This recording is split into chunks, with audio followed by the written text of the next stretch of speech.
This 18th century Scottish historian who had a great passion for the rise and fall of civilizations believed that freedom has a cycle. Do you believe that?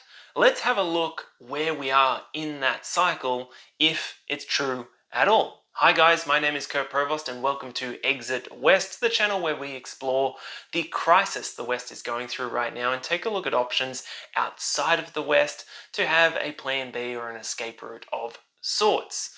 So with that in mind, I was reading an article written by Jeff Thomas over at the International Man, and they were sharing a long quote from someone I hadn't heard from before. His name is Alexander Fraser Tytler, a Scottish historian. They call him an economist. I couldn't actually find that anywhere, but he has a long list of accolades beside his name, and he is known for this freedom cycle idea. It's best summarized in this quote, and apparently this was him commenting back in 1787 on the recent formation of the American Republic.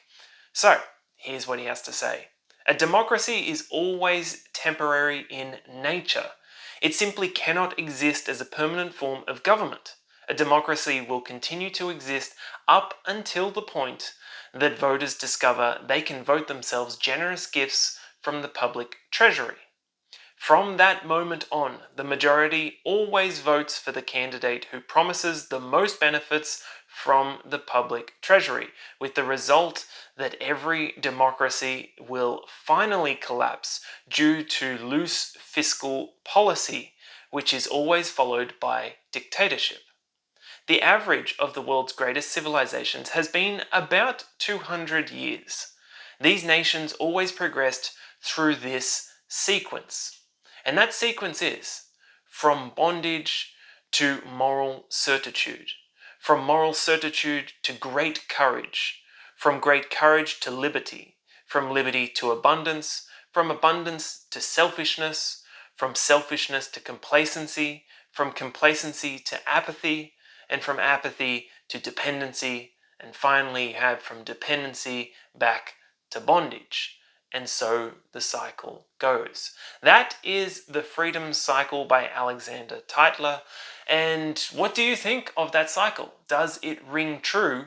And where do you think we are within that cycle? It's an interesting idea because within the grand scope of hundreds of years, or even longer than that, you can begin to see the cyclical nature of many events that seem like once-in-a-lifetime events in a single human life, and I guess that would be true for a single human, but not for generations of humans. And society, democracies, forms of government generally are expanding out over generations, many generations. And because of this, we have this cyclical nature that is tied into human nature. And I think it ties in very well with that famous quote of hard times create strong men create good times create weak men create hard times. And so the cycle goes. I think that's probably the shorter way of summarizing freedom cycle right there. So whereabouts are we? I believe different countries in the West are at different stages on this. America right now is attempting a resurgence to go against, I guess, the apathy and dependency of that later stage of the cycle, and who knows, maybe they are turning it around because there is great courage being shown at the moment and they are fighting for liberty. So perhaps the cycle has refreshed itself, at least in that part of the world, and I think it will have an invigorating effect on much of the West as well. Here in Australia, it does feel like we are in the later stages of that freedom cycle, certainly somewhere around apathy and dependency.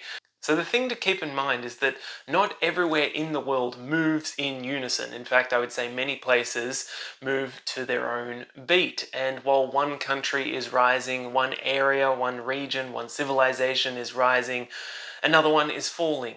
And as one is falling, another one is rising. So I think the key is to keep an open mind as to the options that are available out there and take a look at where else you could potentially reside, or at least spend some time and set up a base of sorts to avoid the negative consequences of the bondage aspect of this freedom cycle. If that sounds like you, then I recommend grabbing a free copy available for my viewers of this channel of the Escape Routes Residency Roadmap that I've put together with all the research I've been doing over the last couple of years into the best residency options for a Westerner who is looking to avoid the negative consequences of what is happening in the West right now, and plant some roots somewhere that is on the rise, or somewhere that's a bit more neutral and can just kind of sit things out if things take a turn for the worse. So that sounds like you, then you can click the link below and grab yourself a copy of that.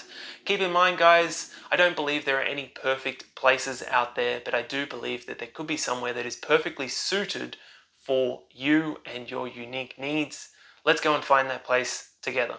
Cheers, guys.